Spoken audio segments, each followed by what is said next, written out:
दर्शक बंधु गत भिडियो रे आमे केशव कोइली संपर्क रे आलोचना करुथिले। आज से केशव कोइली रो जो रही जाइथिबा पदावली गुड़िक से संपर्क रे विश्लेषण करबा एवं आमे बुझिबा कविंकर रचना माधुर्य बा काव्य चातुरी किभଳି भावरे ओडिया साहित्य को समृद्ध करिछि।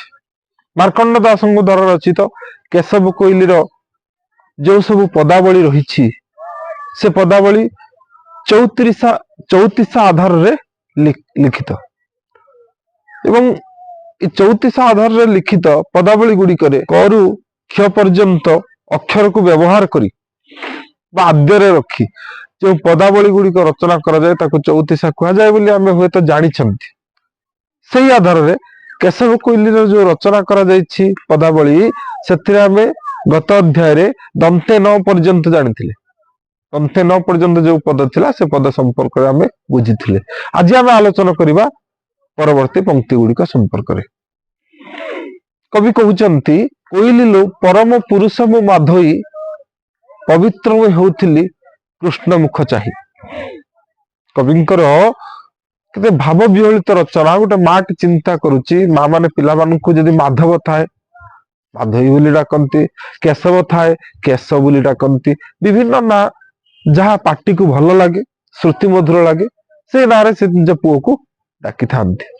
तबे ये जो पदावली रे लेखक बा कवि मार्कंड दास कहउचंती यशोदा चिंता करचंती कोइली लो मु माधव को न देखी मु क्षण के रही पारुनी कारण मु तुष्ट होउथिली मु सुख पाउथिली जेते मन दुख थाऊ मो पुत्र मुह थरे मु चाहि देले मु सब दुख को भूली जाउथिली पवित्र में होउथिली कृष्ण को चाहिदा मुह को चाहि देला बेले मते लागुथिला सते कि मोर जन्म जन्मांतर रो पाप क्षय हो जाउची जन्म जन्मांतर रो दुख मोर मोचन होउची। पुनी परवर्ती पंक्ति रे कहा जाउची कोइली लो फळीबाकू नाही मोर आस फळीबार फळ गला वसुदेव पास।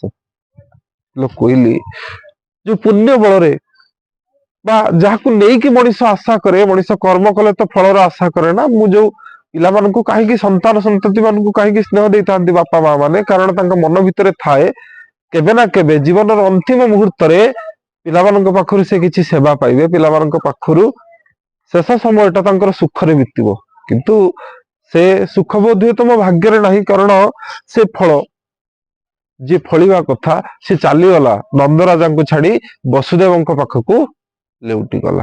कोइली लो बहुत मु सहिली तांको अळी बढ़ाई सरदा भांगी गले बनवाली। कोइली लो तांकर जहा अळी अर्दली अझटई सब थिला अनेक सहिली एवं कथारे अछि नई छाड़ी गले की करे ना क्षीर छाड़ी गले की करे बा सेई न्याय रे सेई आधार रे ताके एते बढ़ई कोढ़ई एते स्नेह एते भल पाइबा देला परे से आज हमकु पर कर दे चली गला।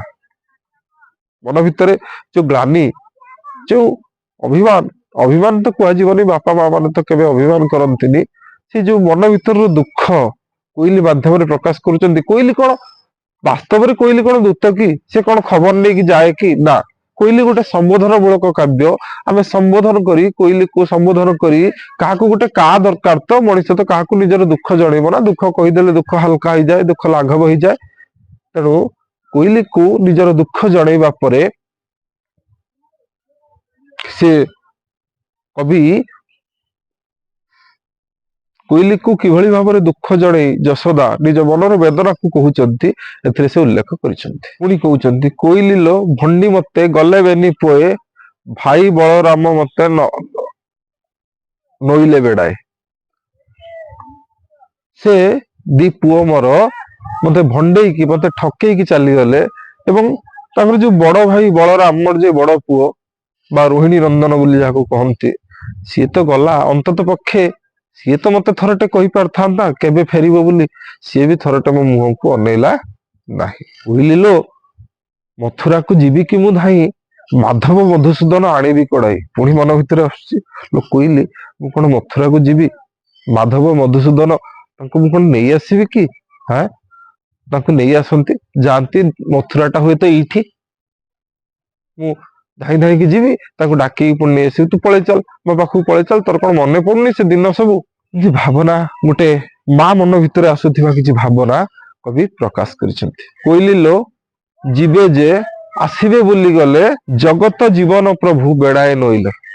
କୋଇଲି ସେ କହିକି ଗଲେ, ମା ମନ ଦୁଃଖ କରନି, ମାମୁଁ ଘରୁ ଏଇ ଅଳ୍ପ ଦିନ ପରେ ଆମେ ଫେରି ଆସିବୁ। କିନ୍ତୁ ଗଲେ ଯେ ଗଲେ ଆଉ ଫେରିଲେନି।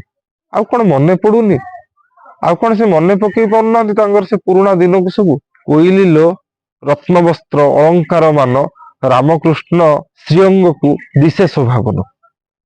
କୋଇଲି ଯୋଉ ଅଳଙ୍କାର ମାନ, ଯୋଉ ରତ୍ନ ଅଳଙ୍କାର ସବୁ ସେ ଧାରଣ କରନ୍ତି, ସେ ଅଳଙ୍କାର ସତରେ କେତେ ସୁନ୍ଦର ଦେଖାଯାଏ, କେତେ ସୁନ୍ଦର ମାନ। ସେ ଅଳଙ୍କାର ସବୁ ଏଇଠି ରହିଛି, ତାକୁ ଦେଖିଦେଲା ପରେ ମୋ ମନ ଭିତରେ ଆସୁଛି ସେ ଅଳଙ୍କାର ନୁହେଁ, ବୋଧହୁଏ ତାକୁ ପିନ୍ଧିକି ମୋ ଦି ପୁଅ ଛିଡା ହେଇଛନ୍ତି। ମାଟେ ନିଜ ପୁଅକୁ ହରେଇଲା ପରେ ବା ପୁଅଟେ ତାକୁ ପର କରି ଚାଲିଗଲା ପରେ ପ୍ରତି ମୁହୂର୍ତ୍ତରେ, ପ୍ରତି କ୍ଷଣରେ, ପ୍ରତିଟି ସ୍ପନ୍ଦନ ଭିତରେ ତା ପୁଅକୁ ସେ କୋଉଠି ନା କୋଉଠି ଖୋଜେ। ଏଇଟା ହଉଛି ଗୋଟେ ମାର ସ୍ନେହ। ସେଇଥିପାଇଁ ଦୁନିଆରେ ମାକୁ ସର୍ବଶ୍ରେଷ୍ଠ ଆସନ ଦିଆଯାଇଛି। କଥାରେ ଅଛି, ଭଗବାନ ନିଜେ ଆସିପାରନ୍ତିନି ବୋଲି ତାଙ୍କର ପ୍ରତିଚ୍ଛବି ସ୍ୱରୂପ ଯାହାକୁ ଦେଇଛନ୍ତି ସିଏ ହଉଛି ମଣିଷର ମା।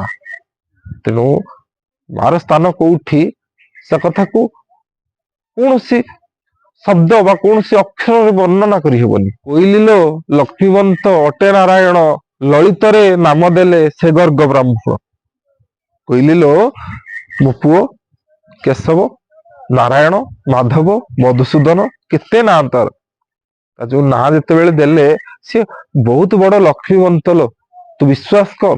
କାରଣ ଆମେ ସାଧାରଣତଃ ଛୋଟ ପିଲା ବେଳେ ବେଳେ କଥାରେ କହନ୍ତିନି, ଆଜି ମୋ ପୁଅ ମୁହଁ ବୋଧହୁଏ ଚାହିଁକି ଯାଇଥିଲି, ସେଇଥିପାଇଁ ମୋର ଏମିତି କାମ ସବୁ ସିଦ୍ଧି ହେଲା, ଏମିତି ସବୁ ଶୁଭ ଶୁଭ ଲକ୍ଷଣ ମାନ ଦେଖାଗଲା।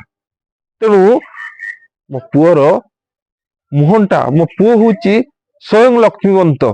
କାରଣ ଯେତେବେଳେ ଗର୍ଗ ବ୍ରାହ୍ମଣ ଅର୍ଥାତ ଯଦୁକୁଳର ଯେ ପୁରୋହିତ ଯେତେବେଳେ ତାର ନାମକରଣ କଲେ, ସେ ତା ଜାତକ ଦେଖିକି କହିଲେ, ତୋ ପୁଅ ଠାରୁ ବଡ ଲକ୍ଷ୍ମୀବନ୍ତ ପୁରୁଷ ଆଉ କେହି ନାହିଁ। କୋଇଲି ଲୋ ବୃନ୍ଦାବନ ନଶୋଭଇ ମୋର, ବତ୍ସା କିଏ ଚରାଇବ ଯମୁନାର ତୀର। କୋଇଲି ଲୋ ମୋର ଯୋଉ ବୃନ୍ଦାବନ, ଏ ବୃନ୍ଦାବନ ତା ବିନା ଅନ୍ଧାର। କଣ ସେ ବୃନ୍ଦାବନରେ ଅଛି? କଣ ସେ ଅଛି ଯମୁନା କୂଳରେ? କଣ ଅଛି ଏ ଯୋଉ ଗୋପଦାଣ୍ଡରେ? ଯଦି କୃଷ୍ଣ ନାହିଁ, ଯଦି କେଶବ ନାହିଁ, ଯଦି ମୋ ମାଧବ ମଧୁସୂଦନ ନାହିଁ, କିଏ ଚରେଇବ? କିଏ ସେ ଗାଈ ଚରେଇବ? ବା ଯମୁନା କୂଳର କିଏ ବଂଶୀ ବଜେଇବ ବାଛୁରୀ ମାନଙ୍କୁ, ଗାଈ ମାନଙ୍କୁ ଚରେଇବ? ମନେ ପଡୁଛି ପ୍ରତ୍ୟେକଟି ମୁହୂର୍ତ୍ତ, ତା ଭିତରେ କୃଷ୍ଣମୟ। କୃଷ୍ଣ ଗଲା ପରେ ସାରା ଗୋପ ଭୁବନ ଟା କୃଷ୍ଣମୟ କୃଷ୍ଣମୟ ଲାଗୁଛି। ଯାହା ରସକଲ୍ଲୋଳରେ ଉଦ୍ଧବଙ୍କୁ ପଚାରୁଛନ୍ତି ଯେତେବେଳେ କୃଷ୍ଣ ରସକଲ୍ଲୋଳର ଶେଷତମ ଛାନ୍ଦରେ, ଯେ ଗୋପ ଯାଇଥିଲ ସେଠି ଖବର କଣ? କଣ ଖବର? ଉଦ୍ଧବଙ୍କ ବାକ୍ରୁଦ୍ଧ ହଉଛି ଏ କୃଷ୍ଣମୟ ଦେଖିବା ପରେ। ସେ ଭାବୁଥିଲେ, ମୁଁ କଣ କୃଷ୍ଣଙ୍କୁ ଜପ କରୁଛି? ମୋ ଠାରୁ ଗୋପୀ ମାନେ କେତେ କେତେ ଜପ କରୁଛନ୍ତି, କିଏ ନିଜ ଜୀବନ ହାରିଦେଲାଣି। କାମ ଦଶା, କାମର ଯୋଉ 10ଟି ଦଶା, ସେ ସମ୍ପର୍କରେ ସୁନ୍ଦର ଭାବରେ ସେଥିରେ ଉଲ୍ଲେଖ କରାଯାଇଛି। ପୁଣି କହୁଛନ୍ତି, କୋଇଲି ଲୋ ଶ୍ରୀମନ୍ତ ପୁରୁଷମ ମାଧୋଇ, ଶ୍ରୀରଙ୍ଗ ଗଲା ଦିନ ନନ୍ଦ ହେଲେ ଭାଇ। କୋଇଲି ଲୋ ମୋ ପୁଅଟି ଏତେ ଶ୍ରୀମନ୍ତ, ଶ୍ରୀଯୁକ୍ତ ପୁରୁଷ, ଅର୍ଥାତ ଏତେ ଐଶ୍ୱର୍ଯ୍ୟମୟ, ସେ ଯେତେବେଳେ ଥିଲା ମୋ ଘରଟା ପୁରୀ ଉଠୁଥିଲା। ସେ ଯିବା ପାଖରୁ ନନ୍ଦରଜା ପାଗଳ ହେଇଗଲେଣି। କଣ କରୁଛନ୍ତି ସେ ଜାଣି ପାରୁନାହାନ୍ତି। ଯୋଉ କବି ପ୍ରଥମରୁ କହିଥିଲେ, ହୃଦୟକୁ ପାଷାଣ କରି ନନ୍ଦରାଜା ପୁଅକୁ ନେଇ ଅକ୍ରୁର ରଥରେ ବସେଇ ଆସିଥିଲେ, ହୁଏତ ବସେଇ ଆସିଥିଲେ ସତ, କିନ୍ତୁ ସିଏ କୃଷ୍ଣଙ୍କ ବିହୁନେ ପାଗଳ ହେଇଗଲେଣି। କୋଇଲି ଲୋ ଶଶୀ ଯେତେ ଦିନୁ ଦିନ କ୍ଷୀଣ, ସେହିପରି କ୍ଷୀଣ ହୁଅନ୍ତି ମନନ୍ଦ ରାଜନ। ପୁଣି କହୁଛନ୍ତି, ଯେମିତି ପୂର୍ଣ୍ଣିମା ପାଖରୁ ଅମାବାସ୍ୟା ପର୍ଯ୍ୟନ୍ତ ଦିନକୁ ଦିନ ଚନ୍ଦ୍ରଙ୍କର ସ୍ୱରୂପ ଯେମିତି କ୍ଷୁଦ୍ର ହେଇଯାଏ, ଦିନକୁ ଦିନ ଛୋଟ ହେଇଯାଆନ୍ତି ବା କ୍ଷୀଣ ଦେଖାଯାଆନ୍ତି, ସେହିପରି ମୋ ନନ୍ଦ ରାଜନ ଅର୍ଥାତ ତାଙ୍କ ବାପା ବୋଇଲେ କୃଷ୍ଣଙ୍କର ବାପା ଦିନକୁ ଦିନ ଭାଙ୍ଗି ପଡିଲେଣି, ଦୁର୍ବଳ ହେଇ ପଡିଲେଣି କୃଷ୍ଣଙ୍କ ବିହୁନେ। ପ୍ରତି ମୁହୂର୍ତ୍ତରେ ସେ ବାଚାଳ ହଉଛନ୍ତି, ବାଉଳି ହଉଛନ୍ତି ନିଜ ପୁଅକୁ। ପୁଅ କୁଆଡେ ଗଲା, କୋଉଠିକି ରହିଲା, କେବେ ଆସିବ? ପୁଣି ମନେ ପକଉଛନ୍ତି କୋଇଲିଲୋ 7 ଦିନ ଇନ୍ଦ୍ର ବୃଷ୍ଟି କଲା, ଶପଥ ବରଷ ପୁଅ ମନ୍ଦର ଧଇଲା। ମନେ ପଡୁଛି ସେ ଅଭୁଲା ମୁହୂର୍ତ୍ତ ଗୁଡିକ ରାଜାଙ୍କର, ବା ମନେ ପଡୁଛି ସେ ଅଭୁଲା ମୁହୂର୍ତ୍ତ ଗୁଡିକ ଯଶୋଦାଙ୍କର। ମୋ ପୁଅ 7 ବର୍ଷର ହେଇଥିଲା, ଇନ୍ଦ୍ର ରାଜା ରାଗ ରଖିକି ବୃଷ୍ଟିପାତ କଲା ଏବଂ ଏ ସମଗ୍ର ଗୋପକୁ, 7 ବର୍ଷର ପୁଅ ସମଗ୍ର ଗୋପକୁ ମନ୍ଦରାଚଳକୁ କାନି ଆଙ୍ଗୁଳିରେ ଧରି ରକ୍ଷା କଲା। ଇଏ ମୋର ସେଇ ପୁଅ, ସିଏ ନାହିଁ ମୋ ଗୋପପୁର ଅନ୍ଧାର, ସିଏ ନାହିଁ ମୋ ବୃନ୍ଦାବନ ଅନ୍ଧାର, ସିଏ ନାହିଁ ମୋ ଦାଣ୍ଡ ଦୁଆର ଘର ବାଡି ବଗିଚା ସରଲବଣୀ, ସବୁକିଛି ନାହିଁ, ସବୁକିଛି ଶୂନ, ସବୁକିଛି ଶୂନ। କାରଣ ଶୂନ୍ୟ ଭିତରେ ଯିଏ ପୂର୍ଣ୍ଣତା ଭରନ୍ତି ସିଏ ହଉଛନ୍ତି କୃଷ୍ଣ। କୋଇଲିଲୋ ହାଇ ଯେ ମାରନ୍ତି କୃଷ୍ଣ ତୁଣ୍ଡ, ହୃଦୟରେ ଦିଶିଗଲା ଯେ ସମଗ୍ର ବ୍ରହ୍ମାଣ୍ଡ। କୋଇଲିଲୋ ଯେତେବେଳେ ମୋ ପୁତ୍ର ହାଇ ମାରେ, ମୁଁ ଦେଖିଛି ତା ପାଟି ଭିତରେ, ତା ଉଦର ଭିତରେ ସମଗ୍ର ବିଶ୍ଵ ବ୍ରହ୍ମାଣ୍ଡ ଦେଖିଛି। ଇ ବିଶ୍ଵ ବ୍ରହ୍ମାଣ୍ଡ ଯାହାର ଗର୍ଭସ୍ଥ, ସିଏ ଯଦି ଏମିତି କନ୍ଦେଇକି ଯିବ, ଇଏ ତ ବିଶ୍ୱାସର ବାହାରେ ଥିଲା। ଇ ପଂକ୍ତି ପରେ କବି ନିଜ ରଚନାର ଲାଳିତ୍ୟ ଦେଖାନ୍ତି, ନିଜ ରଚନାର ବା ସାହିତ୍ୟ ଚାତୁରୀ ଏଠାରେ ଦର୍ଶାଇବା ପାଇଁ ଚାହାନ୍ତି, ଯେଉଁଠି କବି ଭଣତି କରୁଛନ୍ତି। ଆମେ ମଧ୍ୟଯୁଗୀୟ ଓଡିଆ ସାହିତ୍ୟ କଣ, ପ୍ରାଚୀନ ଓଡିଆ ସାହିତ୍ୟରେ ଭଣତି ଶବ୍ଦର ଅର୍ଥ ଜାଣନ୍ତି? ଅର୍ଥାତ ରଚୟିତା ନିଜ ନାମକୁ ବା ନିଜର ପରିଚୟ ସୃଷ୍ଟି କରିବା ପାଇଁ ଗୋଟେ ଭଣତି କରନ୍ତି। କଣ ସେ ଭଣତି? କୋଇଲିଲୋ ଛନ୍ଦଣି ବନ୍ଧଣି ଭୁଜ ଦଣ୍ଡ, କ୍ଷମା କର ଦୋଷ ମୋର ଭଣଇ ମାର୍କଣ୍ଡ। ମାର୍କଣ୍ଡ ଦାସ କହୁଛନ୍ତି, ସେଇ ବଳିଆର ଭୁଜ, ସେଇ ଦଣ୍ଡଧର, ସେଇ ବିରାଟ ପୁରୁଷଙ୍କ ଚରଣରେ ମୁଁ କ୍ଷମା ପ୍ରାର୍ଥନା କରୁଛି, ସେଇ କେଶବଙ୍କ ଚରଣରେ ମୁଁ କ୍ଷମା ପ୍ରାର୍ଥନା କରୁଛି। ମୋ ଭିତରେ ଯଦି କିଛି ଭୁଲ ଥାଏ, ଅର୍ଥାତ ମୁଁ ଯଦି ଏ ପଦ ରଚନା କଲା ବେଳେ ଯଦି କୌଣସି ଭୁଲ କରିଥାଏ, ମତେ କ୍ଷମା କରିଦେବ। ଇଏ ଥିଲା ମାର୍କଣ୍ଡ ଦାସଙ୍କ ରଚିତ କେଶବ କୋଇଲି। ଯଦିଓ ପରବର୍ତ୍ତୀ ସମୟରେ ଜଗନ୍ନାଥ ଦାସ ସେଇ କେଶବ କୋଇଲିକୁ ଅର୍ଥ କୋଇଲିରେ ପରିବର୍ତ୍ତନ କରିଛନ୍ତି ଏବଂ ପ୍ରତ୍ୟେକଟି ପଦ ଭିତରେ, ପ୍ରତ୍ୟେକଟି ଶବ୍ଦ ଭିତରେ ସେ ଶରୀର ତତ୍ତ୍ୱ ଏବଂ ଜୀବନ ଦର୍ଶନର କଥା ମଧ୍ୟ ଉଲ୍ଲେଖ କରିଛନ୍ତି।